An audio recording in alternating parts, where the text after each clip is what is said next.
Hi Forest fans, Max Newton here on Talk Forest TV. Hit those like, comment and subscribe buttons. Giving you a quick preview of Nottingham Forest away at Aston Villa in the Premier League. Obviously another big game.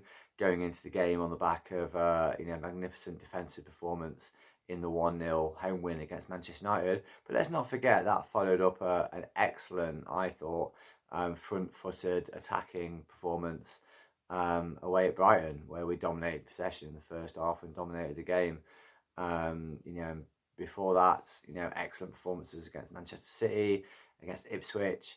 Some people are complaining about like the style of football that Forest are playing.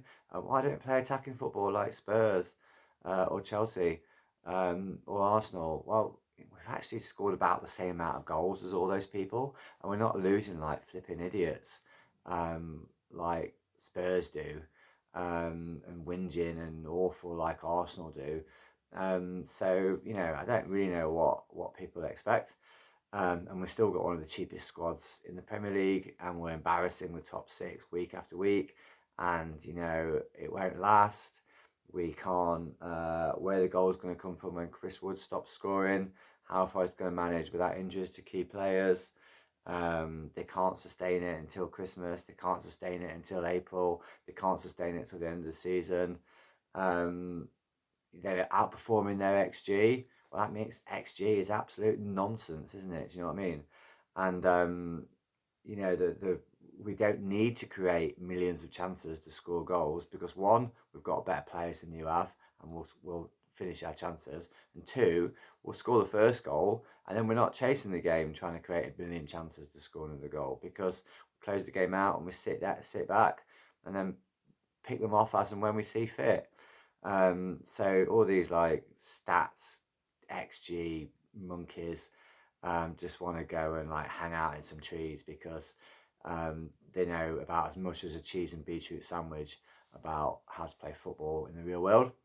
And how to play football in the real world is what Forest are doing. And we go into this Villa game. I think this is a massive game for us for Champions League football because I think if we were to lose this game and City, Chelsea, Newcastle win, and Newcastle win the game in hand, then they're all of a sudden they're right up our arses and having a good old sniff. And so we need to keep that distance wide, especially because a few of those got a couple of easy games coming up. I think Chelsea have got Leicester and Southampton, or Leicester and Ipswich coming up. I really like us to, if we could get a win away at Villa, or point away at Villa, it just keeps the wolf from the door, and it just keeps us in those Champions League spots. Because actually, the last 3 or 4 games of the season, people like Chelsea have got difficult games. So I think, yeah. But of course, we've got some injuries.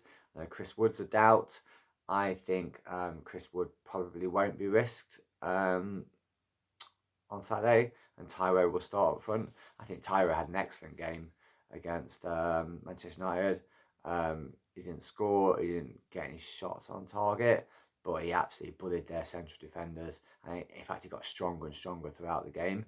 And I thought did an excellent job leading the line, playing people in, using his physicality, and causing a bit of trouble. So yeah, fair play. It's Tyro again and save Chris Wood if he's not 100% fit. Great to see that Callum Hudson-Odoi is fit, is back. Obviously, Ola Aina is out and but not as bad news as we thought. Might be back for the Everton game, and sounds like almost certainly back for the Man City game in the FA Cup semi-final because with Nico Williams out as well, we'd be down. I think that would make us quite weak at fullback. So it's interesting what sort of side Nuno will put out. I think it might go one of two ways. I think it might go 3 at the back with wing backs, and I think that just protects us a bit more at the back.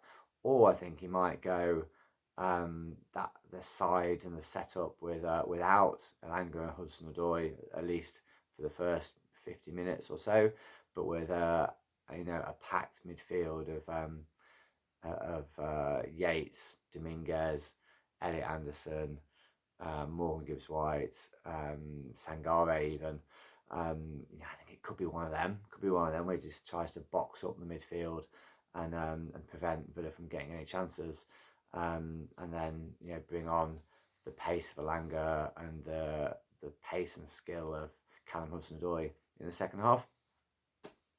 Who knows? I even saw late this afternoon on Forest Focus, which is an excellent podcast. Big shout out to everybody on that, including Greg, who very graciously takes my hugs in the Trent navigation before every game. And I'm sure he still doesn't know who I am, and maybe.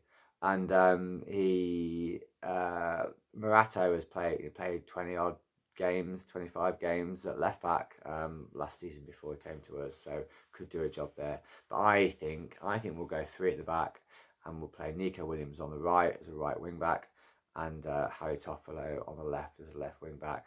But then I think we'll probably play maybe just one of Hudson-Odoi and Elanga, and just sort of on the other side, maybe on the Rashford side, play Dominguez, just to sort of stop Rashford. Who I think Rashford's one of their key threats. I think Ramsey's one of their key threats.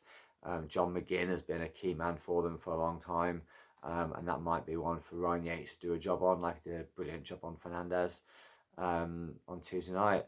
Ollie Watkins seems a bit hit and miss at the moment, but I suspect that our central defenders will wrap Ollie Watkins up and won't give him too many efforts on goal. So I think it's a really big game. I think we'll start off quite deep, and look to play ourselves into the game. I'm going to go for that three at the back, two wing backs. One of Elanga or Hudson-Odoi, and then pack the midfield a bit and Tyro up front.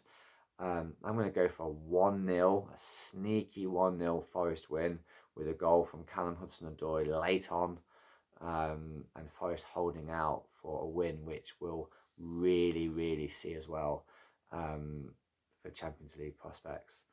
And then on Monday we're all down the ticket office queuing outside with our Bovril and cheese and beetroot cobs made by Linda, queuing up for our tickets. So see you at Wembley, see you at the next home game before that. Come on, you Reds.